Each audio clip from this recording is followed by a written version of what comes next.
Hello, good morning students. Pragya academy की online classes में आपका स्वागत है। हम पढ़ रहे थे लेसन नंबर 5 दैनिक जीवन में रसायन, और इसमें अम्ल, क्षार और लवण के बारे में हम अध्ययन कर रहे थे।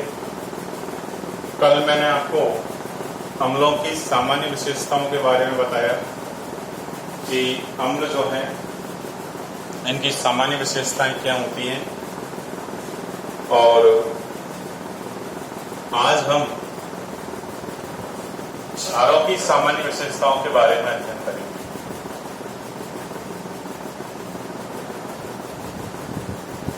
ठीक है स्टूडेंट्स, क्षार क्या होते हैं?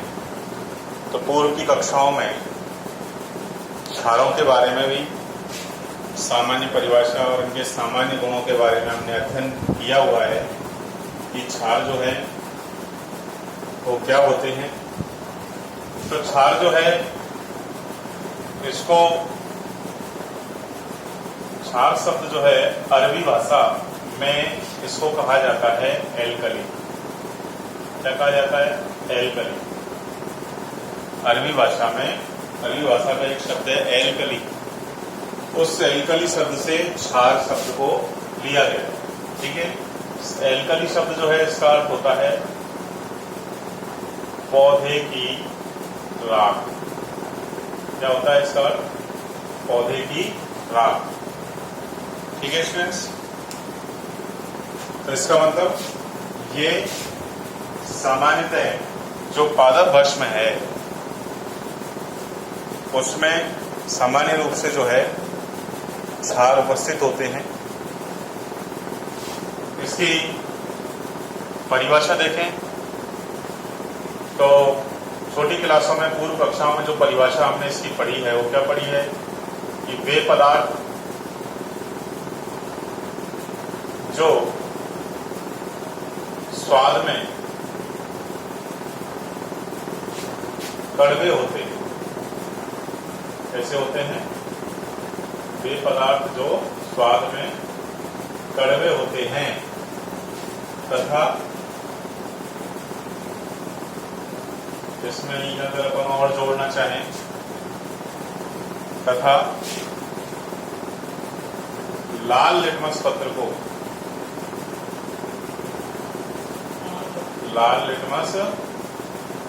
को कैसा कर देते हैं?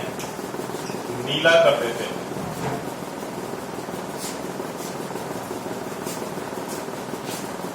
क्या कहलाते हैं वो?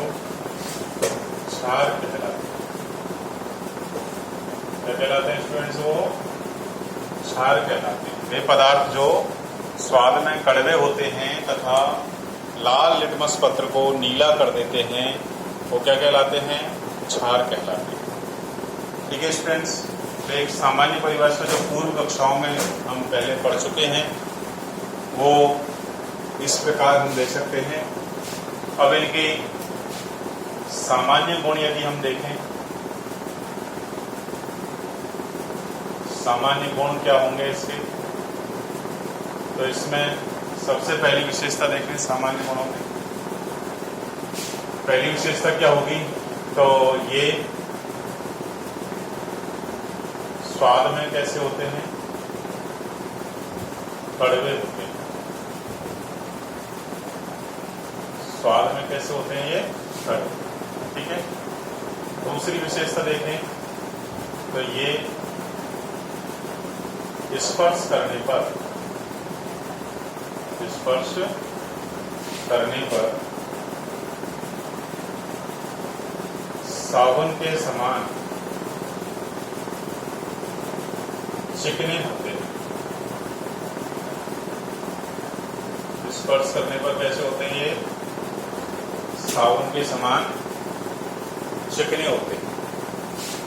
ठीक है, जैसे कास्टिक सोडा अपन देख लें तो वो स्पर्श करने पर कैसा होता है? सोपी होता है, यानी साबुन के समान चिकना होता है वो। ठीक है, तीसरी विशेषता देखें तो ये लाल लिटमस पत्र को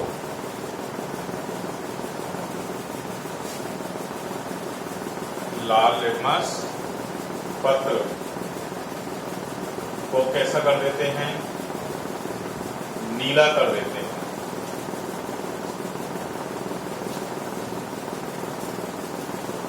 लाल लिटमस पत्र को कैसा कर देते हैं, ये नीला। ठीक है, चौथी विशेषता देते हैं। तो ये अम्लों के साथ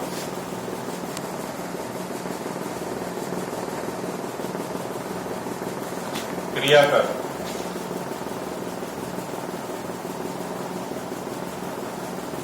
लवण व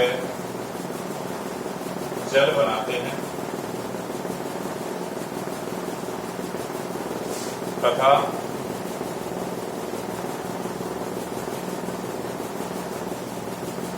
उदासीन हो जाते हैं।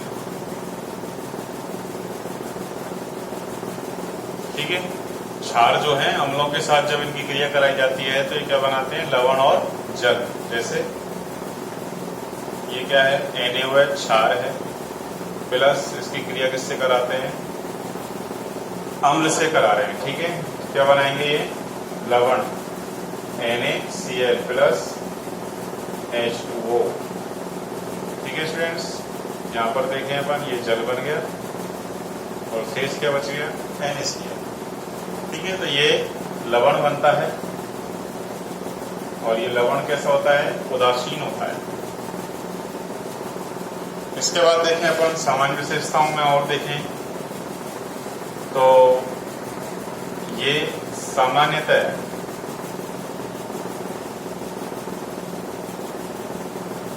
धातुओं के साथ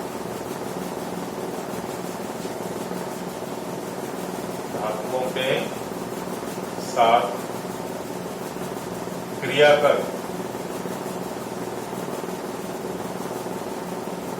हाइड्रोजन गैस देते हैं।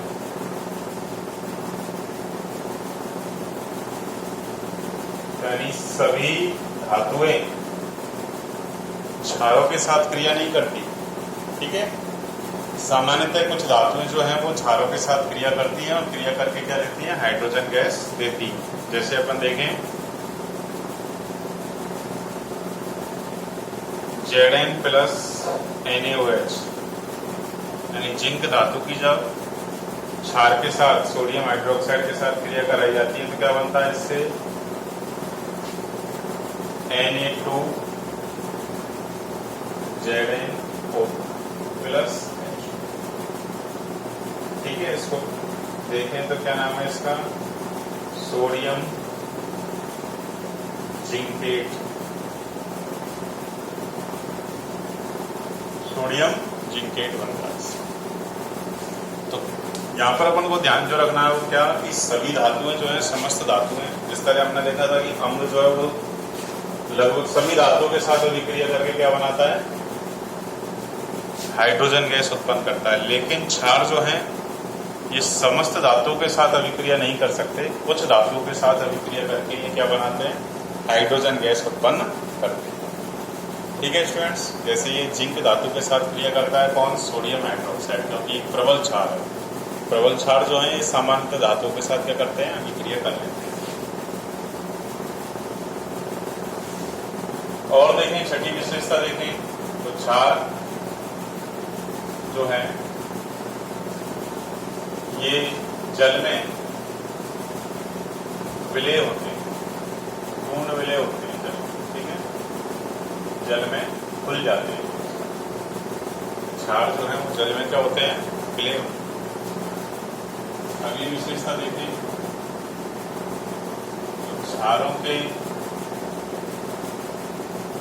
जलीय विलयन, क्षारों के जलीय विलयन विद्युत के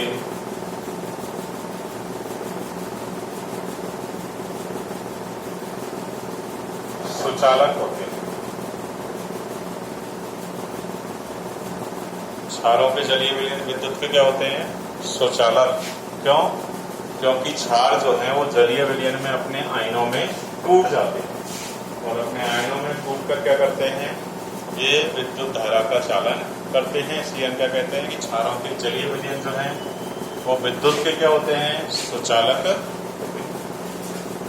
ठीक है स्टूडेंट, तो ये क्षारों की सामान्य विशेषताएं हो गई। ठीक है, एक बार फिर से देख लीजिए। पहली विशेषता हमने क्या देखी कि ये स्वाद में कैसे होते हैं, कड़वे होते हैं। दूसरी विशेषता देखी कि ये स्पर्श करने पर साबुन के समान कैसे होते हैं, चिकने। जैसे साबुन चिकना होता है स्पर्श करने पर, इसी तरह क्षार जो है ये भी स्पर्श करने पर कैसे होते हैं, चिकने होते हैं। तीसरी विशेषता हमने देखी कि ये लाल लिटमस पत्र को कैसा कर देते हैं, नीला। क्षार जो है अम्लों के विपरीत कार्य करते हैं, तो ये जैसे अम्ल जो है नीले लिटमस पत्र को लाल कर देते हैं, तो ये क्या करते हैं, लाल लिटमस पत्र को नीला कर देते हैं। ठीक है, चौथी विशेषता हमने देखी कि ये अम्लों के साथ क्रिया कर क्या बनाते हैं, लवण और जल। ठीक है, जैसे हमने देखा ये क्षार है, ये अम्ल है, और ये जब परस्पर क्रिया करते हैं तो इससे क्या बनता है, लवण और जल बनता है। और लवण और जल का जब ये निर्माण करते हैं तो ये उदासीन हो जाते हैं। पांचवी विशेषता देखी कि ये सामान्यतः धातुओं के साथ अभिक्रिया करके क्या देते हैं, हाइड्रोजन गैस देते हैं। क्या देते हैं स्टूडेंट्स, हाइड्रोजन गैस देते हैं। ठीक है, और हाइड्रोजन गैस ये सभी धातुओं के साथ नहीं देते, सामान्यतः कुछ धातुओं के साथ ये अभिक्रिया करते हैं और उनके साथ क्रिया करके हाइड्रोजन गैस उत्पन्न करते हैं। इसी तरह हमने देखा कि क्षार जो है वो जल में क्या होते हैं, विलय होते हैं, और क्षारों के जलीय विलयन जो है वो विद्युत के सुचालक होते हैं। कल मैं आपको एक चीज और बताना भूल गया था, एक प्रश्न और बताना भूल गया था। जैसे हमने कल देखा था कि धातु ऑक्साइड कौन सी प्रकृति प्रदर्शित करते हैं, कल मैंने आपको बताया था धातु ऑक्साइड जो है वो क्षारीय प्रकृति प्रदर्शित करते हैं। धातु ऑक्साइड क्षारीय प्रकृति के होते हैं। ठीक है, अब मान लीजिए यदि अधातु ऑक्साइड हो, क्या हो, अधातु ऑक्साइड, तो वो कौन सी प्रकृति प्रदर्शित करेंगे, तो अधातु ऑक्साइड जो है वो अम्लीय प्रकृति प्रदर्शित करते हैं। ये प्रश्न भी परीक्षा में पूछ लिया जाता है कि अधातु ऑक्साइड कौन सी प्रकृति प्रदर्शित करते हैं तथा क्यों। तो अधातु ऑक्साइड जो है वो अम्लीय प्रकृति प्रदर्शित करते हैं। कौन सी प्रकृति प्रदर्शित करते हैं स्टूडेंट्स, अम्लीय प्रकृति प्रदर्शित करते हैं। कौन, अधातु ऑक्साइड। ठीक है, क्यों करते हैं, क्योंकि ये अम्लों के समान, किसके समान, अम्लों के समान क्षारों के साथ क्रिया कर, अम्लों के समान क्षारों के साथ क्रिया कर क्या बना लेते हैं, लवण व जल बना लेते हैं। ठीक है, अम्लों के समान क्षारों के साथ जब इनकी क्रिया कराई जाती है तो ये क्या बना लेते हैं स्टूडेंट्स, लवण और जल बना लेते हैं। इसलिए हम क्या कहते हैं कि धातु ऑक्साइड जो है वो अम्लीय प्रकृति प्रदर्शित करते हैं। परीक्षा में ये प्रश्न भी पूछ लिया जाता है कि धातु ऑक्साइड कौन सी प्रकृति प्रदर्शित करते हैं तथा क्यों। तो हम क्या लिखेंगे कि धातु ऑक्साइड जो है वो अम्लीय प्रकृति प्रदर्शित करते हैं। क्यों, क्योंकि ये इसके समान, अम्लों के समान क्षारों के साथ क्रिया कर क्या बनाते हैं, लवण व जल बनाते हैं।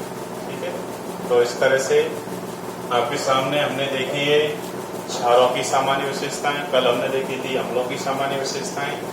तो इस तरह आपके सामने अम्ल और क्षार की ये सामान्य विशेषताएं कंप्लीट। ठीक है,